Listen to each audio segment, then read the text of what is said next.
Hey YouTube. So today in north central Pennsylvania we've got still about, I don't know, maybe 12 inches of snow on the ground, 8 to 12 inches of snow left because we had one fairly warm day there in the high 30s. We've got snow flurries today. It's kind of breezy. I was hunting yesterday, I was hunting the day before. Thoroughly enjoyed being out in it, even in the rain. I just like being outside. I can't tell you how much it means to me. But anyway, I decided to make this video about something that I had read last night. I normally don't do videos about the news because really I don't watch the news very often, so it's not something that I should really be commenting on. But I thought about this, and you know, after I read it last night, I thought, hey, why not? So anyway, let me just say this. Little bit of, this is going to cover a couple of different thoughts. It's not meant to point, and I'll read this, and I'll not read it, but I'll tell you what I have on my mind, and then you'll understand better. So let me just say this. First of all, you know, in the Bible it says that a good wife is more precious than gold. Okay? Now, whether you believe in God or not, the Bible's still a good book to read because there's a lot of good information in it. So anyway, a lot of times my wife and I will be sitting together, and all of a sudden one of us will say something that the other was thinking, okay? And more times than not, we blurt out the same words at the same moment. It's amazing. We both laugh about it every time it happens, but this helps us to conclude that we are on the same page and that our opinions and our deductions of things are the same. Okay, so that means that we feel as if we're meant to be together. All right, so about a month ago I had taken Sally to the doctor for a checkup, and as usual I sit in the car and wait for her to come out. For some reason on the way to the doctor's office though, she said to me, "How many trucks have we bought?" And we bought a bunch of cars as well, but she asked me that question. And I think we had been talking about replacing her Blazer for her next year, and no doubt that's where her question came from. So normally I shrug off the question as being more of a comment than a question. But it just so happened that I had a notebook with me, and me liking trucks and thinking about trucks, I started to determine just how many trucks we had bought over the years. So after 30 minutes or so, I came up with the answer of 52 trucks. And I did not include used trucks. These were all new trucks from the dealer. When I was a kid, I used to like Plymouth brands, but then I bought a 1965 Corvette. It wasn't brand new, it was used. And from that day, I was sold on Chevy. I didn't even look at any other brands unless they filled a certain niche that, you know, Chevy couldn't fill. And what I mean by that is, like, I have a Ford F450 dump truck, which I like, but the F450 filled a niche that Chevy didn't have at the time. They went like from 350 to a much bigger truck, which I didn't really want that. I also have had two other Ford pickups that I bought used, and I have my Ford backhoe, which you know if you watch my channel, and I love that thing. I mean, it's all like, I keep forgetting how old it is. It's either a 77 or an 83. I think it might be an 83, but regardless, it's at least 30 years old. All right, so anyway, the local dealers, getting back to the buying of the cars, the local dealers used to treat us good, and I only had a few problems with an 81 Chevy that a 6-cylinder motor had blown up. And I was using that to plow snow. I had about, I think I had around 60 driveways that I had to plow, plus 9 miles of road, and you know, it would be an all-day affair. And I contributed the motor blowing up to that because, I mean, a 6-cylinder, there was a lot of snow to push, especially when I lived in the Pocono area of Pennsylvania. But anyway, so last night I was answering some comments, and I had gotten an alert that, and you know how you get these news alerts, and so usually I don't read any of them. Okay, the only ones I read are the alerts that I get that say eBay is reducing the price of something you want. Then I'll look at it. But this one caught my eye, and what it said was that GM was cutting their workforce by 14,000 people and closing 2 or 3 plants in the U.S. Then I opened the article up and it went on to say that they were not closing plants in Mexico or China. I knew they had plants in Mexico and Canada, but I did not know that they had plants in China. So, whatever. But anyway, I was thinking to myself about all the vehicles I loyally bought from them. I also was remembering when, as a nation, we saved, all of us collectively saved GM from obliteration by bailing them out just a few years ago. So even though I was a loyal customer over the years, I was not for the bailout though. It was my contention at the time that if something is to die, maybe the time has come.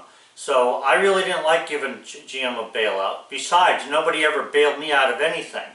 When Lucent Technology went belly up, Sally and I lost $80,000 in the blink of an eye.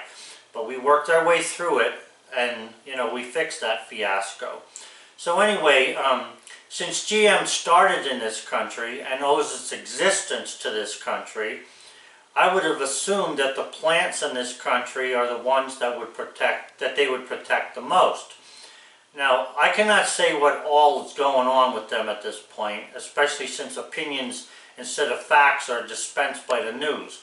I can only comment on the headlines, right? So, besides that, I might only buy 2 or 4 more trucks till my days are done, and so my comments maybe not mean too much to GM. You know, just like anybody else you buy from. Yesterday's purchase is forgotten. And I don't agree with that kind of thinking. I remember when I bought the lumber for my house, this house here, you know, I had a lumber yard at the time, but I didn't want to have to haul lumber this far because we're 250 miles away or 200 miles away. So what I did was I bought lumber locally. And I walked into that place, gave him an order, and paid him in, I think it was $12,000 cash for framing lumber. The guy to this day doesn't know my name. I don't agree with that. When I had my business, I knew my customers' names and I never forgot them. I think that's how you should treat people. But anyway, as a husband and a wife, Sally and I insist on, and we depend on, loyalty. Without it, we don't have a marriage. Sally has a cookbook case. She has a bunch of cookbooks, and in the case, or in the cookbook case, like a bookcase, in our kitchen, she has a sign. And the sign reads this: "We may not have it all together, but together we have it all." So over the years, we learned a valuable lesson above all others, which is don't put all your eggs in one basket. That means don't rely on one job, don't rely on one company, don't rely on the honesty of a few to cover the dishonesty of the many. So that's the reason we do so many different things. You know, that's why I can talk to you about all kinds of subjects, because I literally have done those things, you know, despite sometimes people can't believe what I've done, but I don't care about that. What I care about is I know what I did, my wife knows what I've done, and, you know, if the kids are talking honestly rather than being mad at me because I don't give them everything, they would admit the same thing. So that's the reason we do so many things, like I say, and there are few jobs in this country where one income makes a person secure. You know, we found that we need multiple incomes in distinctly different areas to be secure. And just to give you an idea of that distinct difference, like tech stock on the stock market and harvesting firewood. If you couldn't be more opposite than something like that, but yet we do both, and we feel that that's what you know, contributes to our success as a married couple, and just individually, and being able to support those that we had to support all of our life. So anyway, if loyalty to a cause, which is our case in the health of our marriage, that's our cause. In other words, being loyal to a cause, which is the health of our marriage, makes things secure, which it has for us. Would GM being loyal to those who were loyal to them not make for a more secure company? We believe it would. Because we know that if you seek to resolve all customer issues, the customer will remain loyal. We know this for a fact. We've done it for 40-some years while it's getting windy out there. We've done it for 40-some years and we know it's true. So I know that GM's problem is not just loyalty. There are other issues with greedy unions and competition from other manufacturers. But in 45 years of buying trucks, GM never once asked me how they could make a better relationship between us. I was never asked that. The dealer saw me coming in, showed me a truck, goodbye. You know, it was never like a personal thing. You know, it never was. Even though I bought the same trucks, I bought Chevy trucks from the same salesperson. This was a small mom and pop place, from the same salesperson for at least 25 years. But so then, even in our marriage, we have to stop every now and then, and we have to ask one another, is this good, whatever you've been doing? Sometimes Sally asked me, is supper good? She's been making me supper for a long time. Yes, supper's good. You know, you've done well. So anyway, we still have to ask, is this good? Do you like this? How can I do better? And it's not just her asking me, it's me asking her. Or should we be doing something different? You know, some kind of an issue. A lot of times we do things and we make a decision on something, and you know, we ask ourselves, you know, before we make the decision, is this the right thing to do? Other people may not like the decision we made. I know my kids hate the decisions I make, but I don't care, because either they're going to keep their word, learn to keep their word, just like other people should learn to keep their word and be loyal, or you lose. That's how life is. But anyway, we're talking about GM. This is also the problem with this snowflake generation. You know, the parents remain loyal for 25 years of their life, providing for the kids, and the kids think nothing of putting their loyalties to an outside cause. I say that's wrong. And just because something feels good or it's easy does not make it right. So anyway, I have a lot of friends who are union workers. I remember when I was younger, Bethlehem Steel was a big company near where I lived, and they employed a lot of people. And there were those who would buy American cars with, there were those who would buy non-American cars, I should say, made with non-American steel. And these people worked for Bethlehem Steel. So guess what? There's no more Bethlehem Steel. I could go on and on about companies that this had happened to. I'm not saying that there was not corrupt management or inferior management, because there is, and there still is. There was and is, okay? So like the Enron scandal, the rabbit hole runs deep. Adelphia was another one. Greed-based inferior management operation. Hey, I know many young people who worked for them and were dedicated and still lost their jobs. So it's not a matter of just, you know, the people buying Chevy cars, or even the workers that work for Chevy buying Chevy cars. I'm not saying that that's the problem. I'm bringing up problems. I'm bringing up things that might be considered. All right, so my comments are not meant to demonize unions. I got a lot of unions friends. A nice guy that I know very well, his family. I really appreciate the guy. You know, he comes up here, he knows how to repay a debt, whatever the debt may be, whether it's just giving or taking or back and forth. He knows how to do this, so he's not like he's greedy. So unionizing and making things better for people seems like a good idea. But I don't think it should be at the mercy of those who are non-union workers. And what I'm talking about is the price of those 52 trucks, okay? And they were bought with non-union money.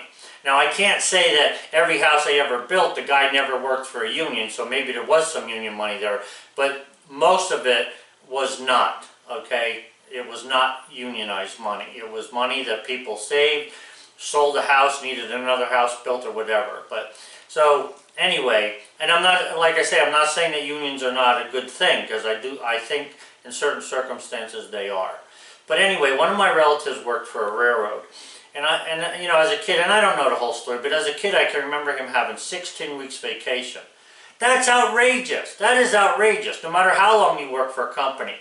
My dad worked for, I can't tell you how many years, I guess 45 or 50 years, and in the 50 years he worked, he took 2 days off for deer season. That was it, okay? And other than that, he continued to work. So I'm not saying that everybody should do that, and certainly I want to see people take a week's vacation, 2 weeks vacation. But 16 weeks, you'd get bored being on vacation. But anyway, I agree with having to squirrel away money, though, and you know, for more secure life, but getting paid for no work just rubs me the wrong way. Unless it's in the agreement between two parties, and, you know, I know sometimes we have people that were paid a salary, which means that they got paid whether it rained or not, but they certainly made up for it when they did work, because we'd work them 8 to 12, 16 hours a day, and they wanted to do that because they wanted that steady paycheck. So again, you know, different things happen, different agreements take place, and whatever the agreement is, it should be fulfilled. And even with that, someone is paying for nothing, okay? Someone had to pay us so that we could pay for a salaried employee to get paid on the day that he wasn't working.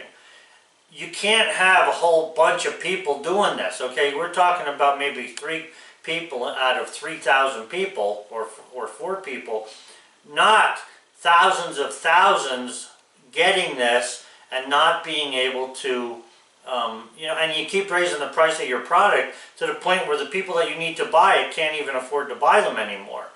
You know, I know for myself, I have, and I've said this before, I have a 2006 Chevy truck. I paid $18,000 for it, brand new, 4-wheel drive, brand new. You go there to the dealership now and you want to buy the same friggin' truck, it's $30,000 or more. 30,000, 40,000. It's like they juggle freaking numbers and they never even think about what the price is. They just write it down. But anyway, I made this video for people to think.